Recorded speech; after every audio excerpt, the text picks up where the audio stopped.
What's up, guys? It's Kyle with another episode of Unlocking Your Inner Strength, and this is episode 401.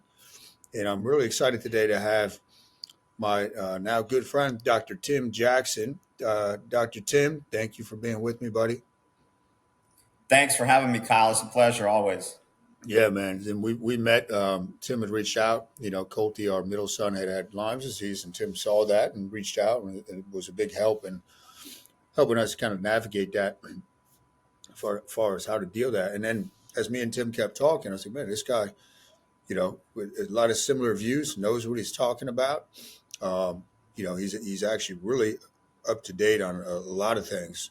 And I don't think that's very common in the medical community from what I see. I think it's more just, Yeah. hey, this is the way we've always done it. This is what it's got to be. So, Dr. Tim, why don't you kind of start out by just telling us when you were a child, where did you grow up? Did you play sports? And then that path through high school, where did it land you in college? And then we'll go from there. Yeah, so I grew up in a very small town. I think we had two, maybe three stoplights at that time. So about 3,500 to 4,000 people, depending on where you draw the county lines. But I played baseball and football up until about eighth grade, and then I got heavy into academics. The area that I was in, there was not a lot of people getting sports scholarships. So I said the only way I'm going to get a scholarship is if I focus on academics. And so that's what I did. I ended up going to Wake Forest University, a top 25 university, not far from where your wife went to school. And that's in Winston-Salem, North Carolina. And so I was with a lot of very intelligent people, and I took all the pre-medical requirements, and I did very well academically. And then when I was doing preceptorships at the medical school, some of the residents that worked out, we would get to talking about fitness and nutrition. And one day, a couple of them pulled me aside and they said, you can definitely go to a traditional MD program if you want to, but we think you're going to be miserable not because you can't do it, but because you're not going to learn the stuff you're learning. You're just going to learn, okay, if I see X, I'm going to do Y. And it's just like a cookbook formula. And coupled that with, I had what I now know to be an unnecessary jaw surgery my senior year in undergrad, where they broke my upper and lower jaw, put a bunch of screws in. And long story short, it could have been fixed with an oral appliance, just wearing an oral appliance. And so that woke me up to, okay, allopathic medicine, like emergency medicine. I'm very thankful for those guys. They do a great job. Outside of that, we're pretty terrible. And that's not, for the listeners, that's not me saying it. That's statistics saying it. We spend more than any other country on healthcare. But the last time I checked, the highest we ranked is 11th and the lowest is like 36. And so we don't do a very good job. And so the people I talked to who were mentoring me, they said, just get a ticket to play the game, get a doctorate in something in healthcare, either a doctorate of physical therapy, a doctorate of chiropractic, and then just add in the wellness component. And so that's what I did outside. So I went and got my doctorate in physical therapy and orthopedic rehab from the Medical University of South Carolina. And I worked at a place called Architect Sports and Physical Therapy in Charlotte right out of school. Worked there for a little while. Then I worked at Health South for a little while. But I always knew that I wanted to add that functional medicine component. And going back to when I was in my doctorate program, I saw a guy who was both an MD and a chiropractor. And he said, you need to do functional medicine. There's a lot of people doing the orthopedic rehab. There's not a lot of people doing functional medicine. You're really good at it. He's like, if you need to hire an MD to do IVs and stuff, just do that. But don't waste your time going back for another 8 years of school. And so I started doing functional medicine in 2011, joined a nurse practitioner in North Carolina.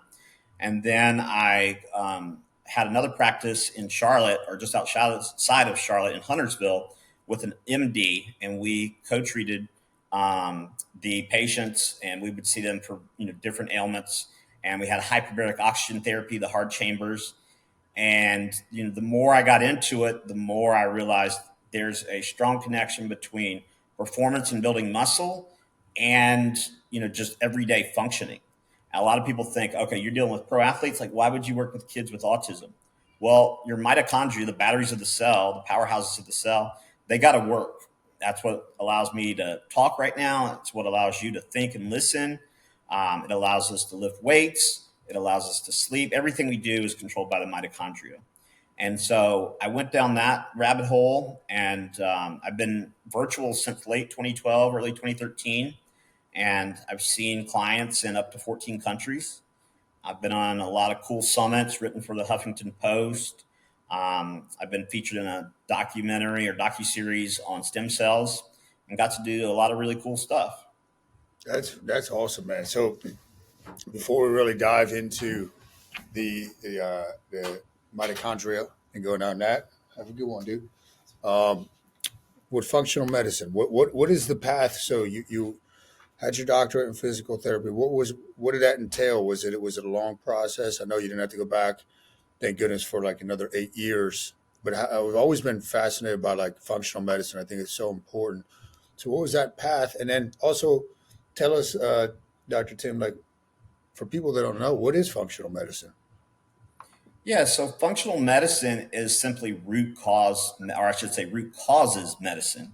And I say that because there's rarely just one cause outside of things like trauma and pregnancy. There's really just one cause. And so it's looking at the biochemical pathways where things went awry, and it's correcting the underlying biochemistry and physiology as well as your environment and lifestyle. And obviously, you can't do that in a 10-minute office visit. It takes an hour to an hour and a half for an initial intake to get a detailed history, because we go back to the time you were born. Did you have a C-section birth or vaginal birth? Were you breastfed? Were you fully vaccinated? All those things. My doctorate in physical therapy was a 9-semester program. I was able to complete it in 3 calendar years. Some places make you go 4 calendar years. They make you take a break over the summer, but I didn't take a break, and my program went straight through. So I was able to finish in 9 semesters, 3 calendar years. And it's kind of like chiropractors who don't adjust anymore, who do mostly functional medicine. So DPTs, I think, the first, if not in the top 2 or 3, to start doing functional medicine. And, we can't prescribe. In the military, we can. But 90 to 95% of the time, I don't need to prescribe if I do my job correctly. Very cool, man. Very cool. And I know we had talked about um, Charles Poliquin before, and he was really big into functional medicine. And I learned a ton from Charles. Did you ever get to study his stuff, like the biosignature? Like, give us some insight into some of the stuff that he was doing. Yeah. So, he was the first person that I'm aware of that combined, fitness and functional medicine. And that's really the way to do it, because so between undergrad and my doctorate program, I thought I was going to get my doctorate in clinical psychology. So I was taking psych classes in the afternoon. In the morning from 6 to 10 or 10:30, I was training clients. I was a personal trainer. And then I would go back in the evenings and train. So I noticed a lot of people were doing all the right things and eating correctly and living correctly, and they weren't getting results, or marginal results at best. And so that piqued my interest. So I started learning about toxicity. I started reading the Townsend letter, a medical journal with various types of providers writing for it. But Charles Poliquin, he worked with Dr. Mark Houston at Vanderbilt, who's the head of the Hypertension Institute, and they collected data on Mark's patients for, I think, 4 or 5 years to come up with the biosignature program. And so I never got to study with Charles, but he and I were messaging back and forth, and he actually asked me to write an article for his website. This was like a month before he passed, Oh, unfortunately. And the place that I worked at when I was right out of my doctorate program, there's a guy named Preston Green who was Charles's understudy. And I think he's at UNC Charlotte now. He was at the University of Florida. But Charles would call the guy that I worked with named Darren, and he thought he was calling Preston. So it was kind of funny, to hear Charles on the phone in the background.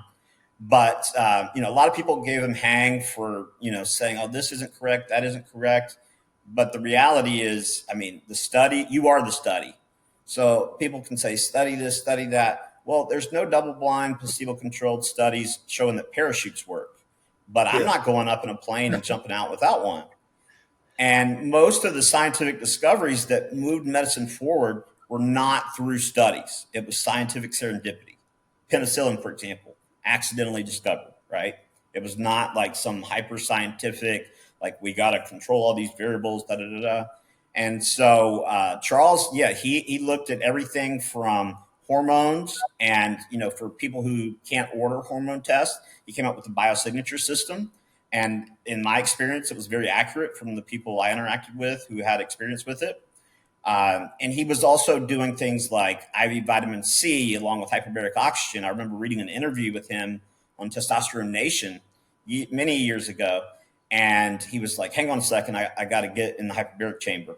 And so he's like talking through the chamber to whoever's interviewing him. But he did some really neat things, and his ideas were really good, from looking at gut health and how that impacted body composition to circadian rhythms, supplementation. A lot of people focus on just building muscle, but Charles did not just focus on building muscle. He was focused on total body health. And he knew that if you balanced your physiology and biochemistry, that it would make your fitness goals much easier. Yeah, that's a great summation, of what Charles did. And I love that what you said, man, about the parachute with double blind studies, because I get people all the time, man, what I teach with the fasting, and I know I don't know everything there is to know about it on a cellular level, but I know it works, right? And people say, oh, there's no where are the studies? I'm like, nobody's studying with this long form fasting for long periods of time, Right. over years. So like these people that get so caught up in that, man, they can't break the train of thought, man. I think it's a big disservice to themselves and the community, fitness and medical. So with what you do, Dr. Tim, talk to us now more about the mitochondria, the importance of mitochondrial health, ways we could enhance that, symptoms if they're not functioning properly. Let's go down that rabbit hole. Yeah, so I tell people, think of perfect mitochondria or near perfect mitochondria as an Olympic sprinter who just won a gold medal. So they have good body composition, good strength, good power output, very fit, high VO2 max. And then think of someone in the ICU with end stage organ failure.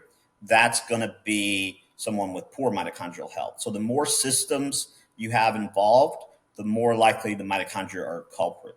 Now, some tissues, so the mitochondria are the batteries of our cells. That's what we learned in high school biology. But they're actually an entire signaling system. They do so much. And if you look at what connects the dots between almost all disease processes, there's a mitochondrial component. Now, the heart has some of the highest concentration of mitochondria in the body. So you can have hypertension, cardiovascular disease, atherosclerosis, decreased cardiac output, all from poor mitochondrial health. The brain has around 9% of the body's mitochondria, but it utilizes around 22% of the oxygen that we breathe in. So one of the first places you see symptoms or witness symptoms is in the brain. So whether it's poor memory, poor attention, poor focus, mood issues, those are all impacted by the mitochondria. And there's a guy out there named Dr. Chris Palmer. He's a psychiatrist from Harvard, but he wrote a book on how mental health is metabolic health. And so if the mitochondria go offline, your brain's not going to work very well. Your heart's not going to work very well. And it may not be overtly into a disease process yet, but if you allow it to continue to go on, then it can certainly result in that. The liver and the GI tract also have fairly high concentrations of mitochondria. And we used to think the only way to stimulate the production of new mitochondria was to do aerobic exercise. But now we have tools like molecular hydrogen. So I have a machine, technically it's called a Brown's gas machine. It's a mixture of hydrogen and oxygen. And you can drink the water, so it makes the water. You can breathe in the gas through the nasal cannula. It even has some goggles to help correct vision. I haven't used those yet, but you just wear the goggles. And the guy who invented it was able to stop wearing glasses after like 50-something years of wearing them. He did an hour treatment per day for 7 to 8 months, and he no longer wears glasses. So the molecular hydrogen, or the Brown's gas, that repairs the mitochondria we have and also stimulates the production of new mitochondria. And so when we talk about ways to biohack performance and health and wellness, molecular hydrogen is one. So where do you get molecular hydrogen? Well, you can get it in the pill form where you dissolve the tablets in water. But when you start doing the math, like the machine I have, I think costs 2,500. It's much cheaper to have the machine, and you have something that's going to work for many, many years. But that's one way to do it. Red light therapy. It doesn't stimulate the production of new mitochondria, but it does increase circulation. It improves recovery. It improves ATP production, and it's going to work on something called cytochrome C oxidase, which is complex 4 of the mitochondria. And so basically, we're going to better be able to produce energy, which means a better metabolic rate, a better ability to put on muscle, more anabolic potential. And if you look at red light therapy, it was originally used in traditional allopathic hospitals for wound care. And then, the more the pharmaceutical industry and medical device industry got a stronghold on the system, those things started to disappear.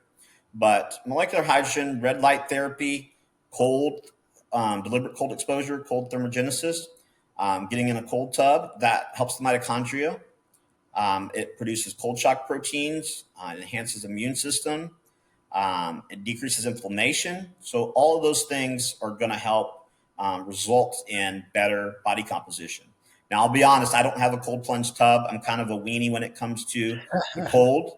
I plan on getting into it. I'm dabbling in it. I have a cryo helmet. I call it my Russian mailman helmet that I wear sometimes at night, because we know that certain people who have trouble falling asleep, that their brains and head are a little warmer than they should be. So that's the impetus behind the mattress cooler, the toppers on the mattress, the cryotherapy helmets, and things like that. So cold exposure can help mitochondrial health, and then also sauna. So I have a full spectrum portable sauna. So it's the near infrared, the mid infrared, and the far infrared. And that's going to help increase circulation. It's an exercise mimetic. So I try to do it on the days I don't go to the gym, because you're still technically getting a workout. We know from studies that using it 4 to 7 times a week results in roughly 40% reduction in heart attack risk. And so if you look at some of the cliches in the movies, the guys with the big pot bellies and Speedos in Greece and Rome, well, what are they doing? They're getting in the sauna. I mean, saunas are like Starbucks there, right? I mean, it's just a common thing. And so, some people will ask me, well, does a steam sauna or a dry sauna work the same as a far infrared or full spectrum sauna? Not exactly. But one of the things that they all do is when you change the temperature of a protein, you change its functionality. So by getting your body temperature up, all your proteins in your body function better, from the enzymes involved in detoxification to enzymes involved in digestion, muscle building, brain health, etc. And so it's also going to help expedite toxin removal, especially if you take something like niacin before and you get the flushing. That's the L. Ron Hubbard protocol, but it works very well. And they actually used it on rescue first responders in the 9/11 from September 11th attacks. And if I remember correctly, on average, they were on 17 medications from all the toxin exposure. And they did an hour a day or 45 minutes twice a day. And I think after 4 or 5 months, they were down to on average 4 medications. Wow. So that's extremely significant. And so the sauna, it's a great thing for recovery and regeneration, but cardiovascular health, immune health. And so getting that body temperature up, because if you go to your primary care provider and they take your temperature and it's 97.8, they're going to say, good job, everything looks great. But every little bit that your temperature drops, your metabolic rate goes down, your brain doesn't work as well, your immune system doesn't work as well, your detoxification pathways. And so, in summary, the ways to benefit the mitochondria: working out, obviously, resistance training, a combination of resistance training and interval training, molecular hydrogen or Brown's gas, deliberate cold exposure, sauna. And then, supplementation wise, things like coenzyme Q10, NAD, which has become very popular. You can take it orally or via IV or injection. And that benefits the mitochondria, and it also helps to decrease the rate of aging. And so all of those, and there are other supplements out there as well. But, if you get yourself a few devices, like a red light therapy device and a sauna, I mean, that's going to be better than, even if I had the best supplement in the world, I still have to buy it every month, right? But, it's a one-time investment, and the barrier to entry, I think for my portable sauna, which is still very powerful, I paid around 1,200 to 1,300. So, I mean, it's a no-brainer in terms Yeah. of the return on investment. Yeah, certainly. That's great info, man, for people that can, put this stuff to use right away. The Yeah. interesting thing you said there was like, I don't know if there's any backstory, but L. Ron Hubbard, Scientology, right? So what Mhm. was he interested in mitochondria? Like, what was that protocol? Where did he come up with that, and why? So I think from when I read the book, I have it packed away somewhere, but their philosophy is that you want to get toxins out of the body in order to have a clear mind. In fact, the name of the book is Clear Mind, or Clear Body, Clear Mind. And so if you want to think clearly, you got to clean the vessel. And so one of the simplest ways to do that is to improve circulation. What is one of the best ways to improve circulation? The sauna. And I think he specifically focused on far infrared. And so, depending on the wavelengths, I think near infrared penetrates deeper, so it's better able to mobilize toxins. But far infrared also has amazing benefits in that regard. And so, he looked at combining niacin, so you're going to get a little bit of vasodilation and some flushing to kind of bring toxins to the surface, and you can sweat them out. And so he came up with that protocol, and he saw amazing results. Some people will latch on to the religious aspect, but no matter how you slice it, he was absolutely 100% correct in terms of using the sauna, what it did for the body. So I tell people, like, if you don't agree with that, that's fine, but don't throw the baby out with the bathwater, because there's Yeah, a lot of legitimacy to it. it's a great point where people can, think it's a higher level of intelligence when people can do that, when they can say, okay, I don't agree with that you said, but it doesn't mean I'm going to discard everything else, right? And unfortunately, we see that Right. too often. So the Yeah. mitochondria, so that's the supreme thing with health. I know another big area of interest with you that we're eventually going to get going with, my clients, is digestive health. To talk to us Mhm. about digestion, the importance of that. Um, what should people be looking for as far as to know if they're digestively healthy? Yeah, that's a great question, because a lot of times when I'm interviewing clients and patients, I'll ask them, I used to ask them, okay, do you have constipation? Do you have bloating? And they would say no. And then they would say, so Dr. Tim, I don't have gut issues. I don't know why you're asking me this. But gut issues don't always manifest in that way. You can have brain fog, you can have fatigue, you can have hormonal issues, you can have skin imbalances, you can have a multitude of symptoms. There's literally, I would say, there's a gut mitochondria axis, a gut skin axis. Ultimately, there's a gut everything axis. So, just to give you an idea, for every one signal the brain sends to the gut sends 8 signals back to the brain. Wow. So it's almost impossible. In fact, I'll tell you a quick story. I had a patient several years ago. He's an attorney, and we worked on several things. But first of all, we focused on his gut. And I got an email from him saying that he had his most productive month in the past 10 years of practicing law, because he could think more clearly, so he was more efficient and productive. And stress plays a major role in gut health. So I just interviewed the fairy gut mother on my podcast, Carly Smith, and we were talking about, she had 2 clients. One was doing everything perfectly in terms of diet and supplementation, but he was very stressed out. The other gentleman was not doing everything perfectly, but he was doing a great job at mitigating stress. So his gut health was much better than the person who was doing everything perfectly. So stress plays a key role there. And, if you were born vaginally and you were breastfed, you're ahead of the game. I was born via C-section and I was not breastfed, because back then, this just speaks to what allopathic medicine does. They told my mom, oh, there's no difference between breast milk and formula. Well, my mom's not a scientist, right? And so, she just, back then, in the 80s, well, we're just going to believe whatever the MD says, like he's God. He's got a God complex, so he's got to be God. But the reality is that can really mess up your gut and your immune system. So 70 to 80% of your immune system is located in your gut. Um, and we know that imbalances in the gut microbiome can lead to cardiovascular disease, at the very least contribute to it.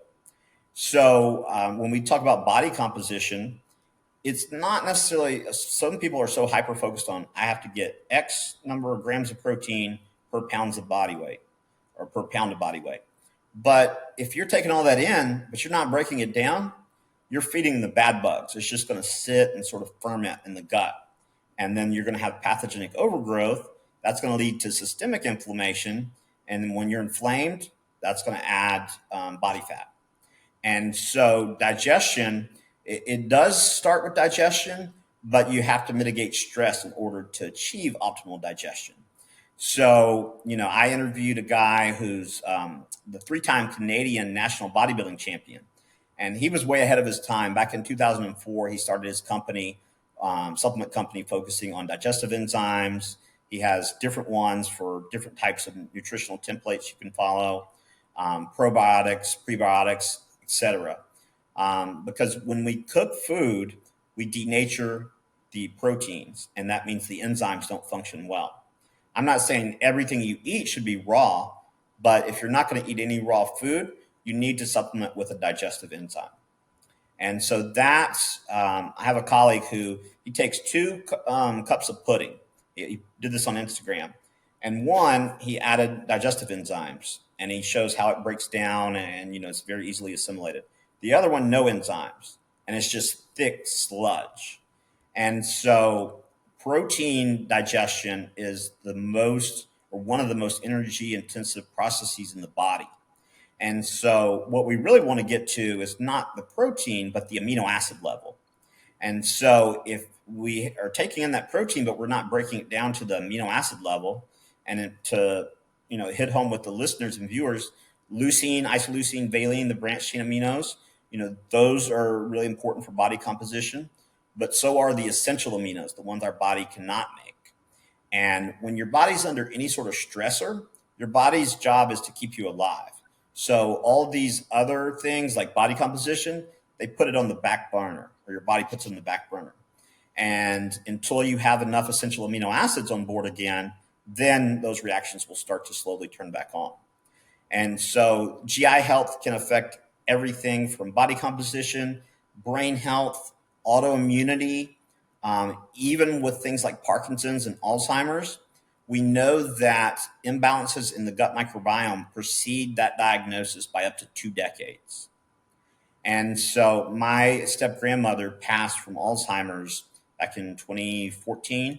And I was really impressed with her neurologist. He put her on a probiotic, and I ended up getting her a different one because he just said probiotic. And, obviously there's differences in quality and quantity, but, it affects everything we do, from body composition to strength. And, if you want to be stronger in the gym, we need to optimize our physiology. What impacts a lot of our physiology? Gut health. And so it's not just about working out and nutrition. It's about working out, nutrition, plus optimized physiology. And so that's the secret sauce. A lot of people say, I need to lose weight to get healthy. But ultimately, you need to get healthy to lose weight, because the imbalances are what lead to the increased body fat. And so if you take fat cells, adipocytes, and you expose them to mycotoxins from mold, they double in size. So I had a figure competitor when I was practicing in North Carolina, and within, I think, 2.5 or 3 weeks, she gained about 14 pounds. And she came in my office pretty much crying. And she said, I haven't changed anything with my workouts or nutrition. And she said, my house is only 2 years old or 2.5 years old. And we tested it, and there was a leak in the roof.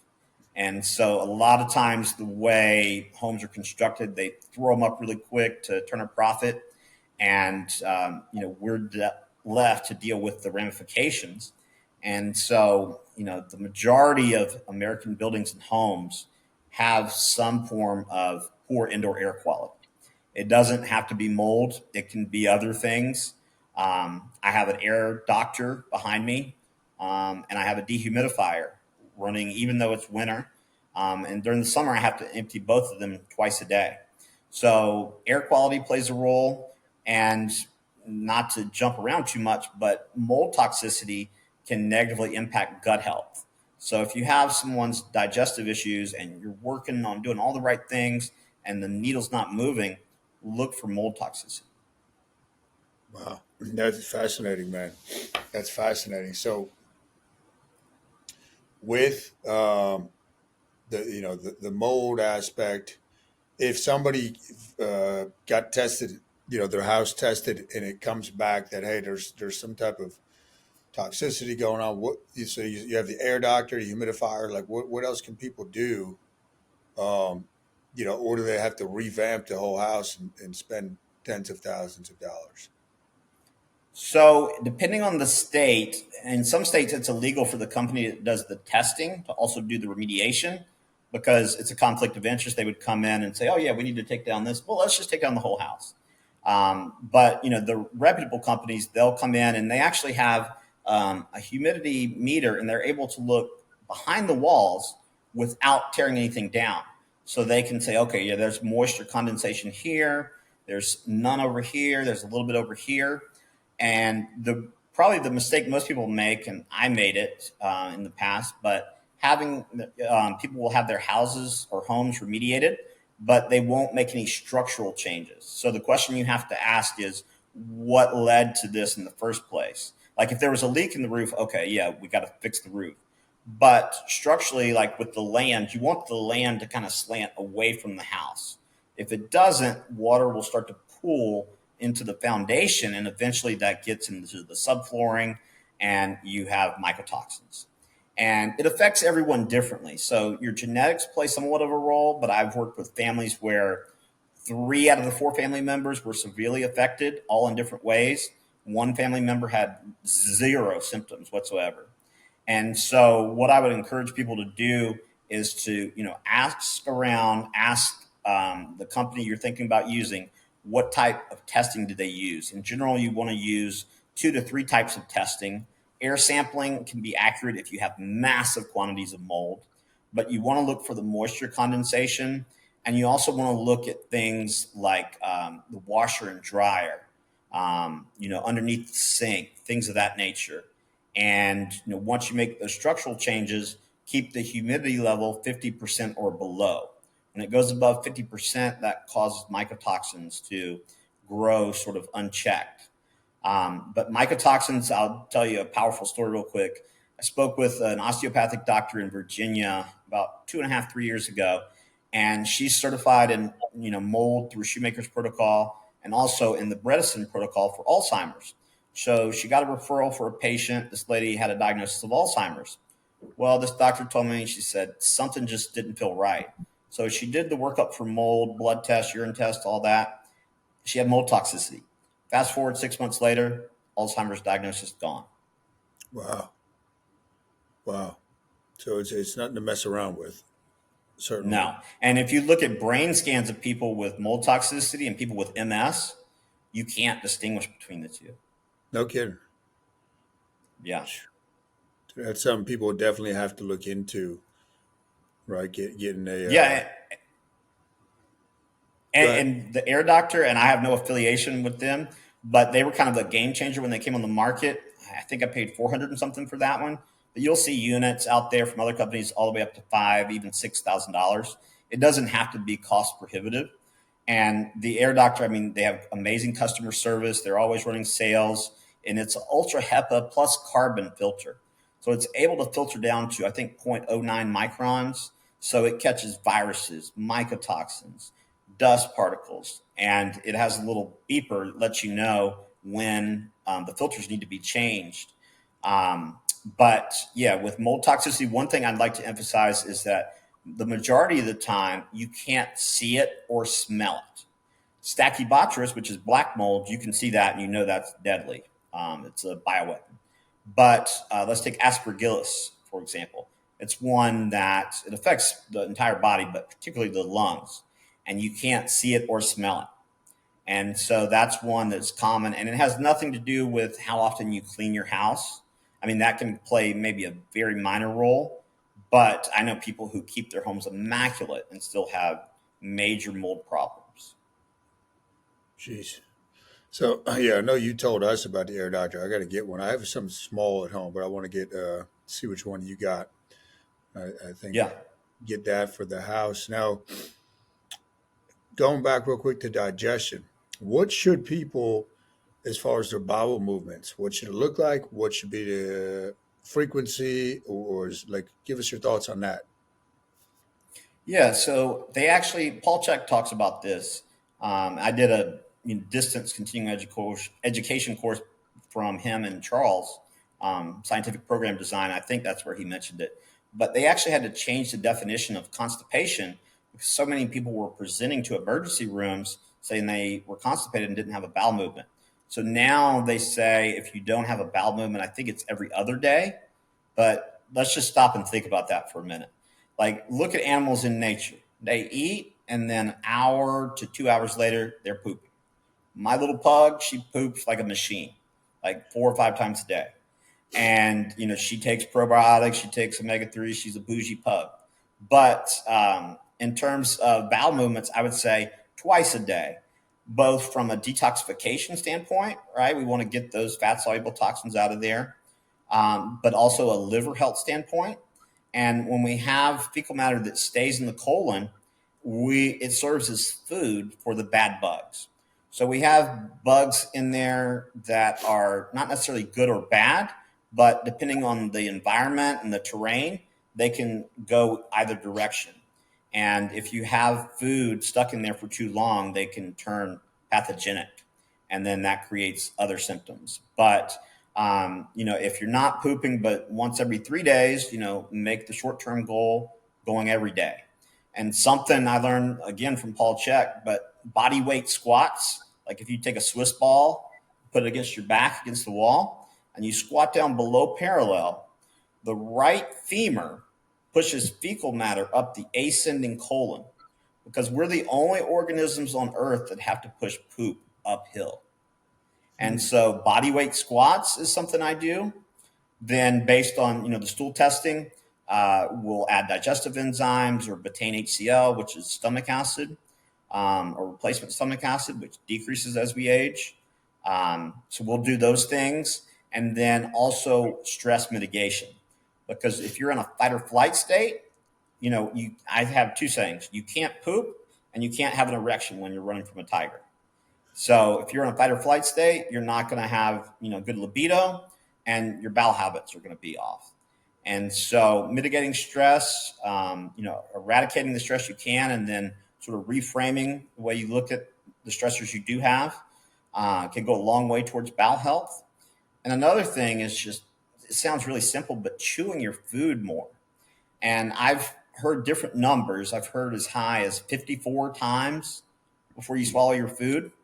But if you're chewing right now 8 times before you swallow your food, set the goal to 20. And then once you meet that, go to 25 or 30. Because, you're going to tire out the TMJ, the temporomandibular joint, and the facial muscles. But the chewing is extremely important. And not watching TV or being on your cell phone while you're eating, trying to be present. And I saw a clip from one of the executives at Apple the other day, and he said, your phone, we did not design the phone to be a distraction from your life. We designed it to make your life better. And so that goes back to technology and EMFs and things of that nature. Are we using the technology, or is the technology using us? And I'm all for it being used properly. But I think so many people, their lives are passing them by, and they're stuck on this phone in this false reality that doesn't even exist, being fed information that's being censored by fact checkers who are not fact checkers because they wouldn't censor if they were fact checkers. Like if you post a study from PubMed on social media, they'll come along, nope, we evaluated this and it was false. How is it false? I mean, So getting out of that fight or flight state is a huge one. And then, based on stool test, I offer a few different ones. We can evaluate what probiotics you may or may not need. And then getting more fiber, because the fibers like resistant starch and things of that nature, we got to feed the good bacteria. We can't just put the good bacteria in there and then not give them the fuel source. So we want to have around 250 to 350 different species in our gut. But from a lot of the stool tests I've seen, some people have as low as 40 to 50. Wow. Wow. And as far as that good fiber to feed the good bacteria, what would be some good food sources for people? So I would say, fruits and veggies, with fiber, dark leafy greens, sweet potatoes, um, pomegranate. Typically, you have to get this in a supplement, but pomegranate peel, because they concentrate it down, and that has antimicrobial properties for the bad bugs, and it helps the good bugs to flourish. So those are good things. Fermented foods can be really good. Also, kimchi, things like that. Um, and so also bananas and eating a banana for the potassium, but also, it has some fiber. And, in terms of fruit, depends on how your body reacts in terms of blood glucose. So I don't know if you use like a continuous glucose monitor with your clients, but, I was talking to a PA friend of mine, and she said she had a husband and wife she was working with, and they were both wearing CGMs. And she gave them some food recommendations. They both ate an apple, I think it was.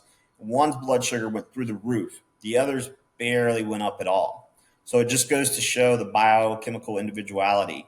But yeah, plenty of food sources out there. So dark leafy greens, other vegetables, fruits. You want to get the fiber. And to that point, when you juice, like, I'm not completely against juicing, but when you take the fiber out, it causes a massive spike in blood sugar. And so some of the things you're trying to avoid, you're actually doing those things. Interesting. Interesting. Yeah. So, man, there's so much good information here. What when people if people want to, Dr. Tim, get involved with you and get coached by you and get to that, like I love what you said, you got to get healthy if you want to get lean, if you want to lose weight. Like a lot of people do that backwards. What's the best way they could get in touch with you and best way to just get involved in your world? Yeah. So my website is healyourbody.org. There's a tab at the top that says apply to work with Dr. Tim. So that'll come through my email, and we can have a discussion about whether we're a good fit and whether I think I can help you. And then on Instagram, it's at Dr. Tim Jackson. So, and I have a podcast, the Boss Body Podcast, which you were kind enough to come on the show and drop some knowledge. And so, yeah, I'm happy to help in any way I can. Yeah, this has been great, Dr. Tim. We're definitely going to have to do multiple parts because a lot of other things I'm curious about that I want to learn from you. So thank you for being on today. Much appreciated, man. We're going to get this up on YouTube, everybody. This will be on iTunes. So definitely a lot of gold in here.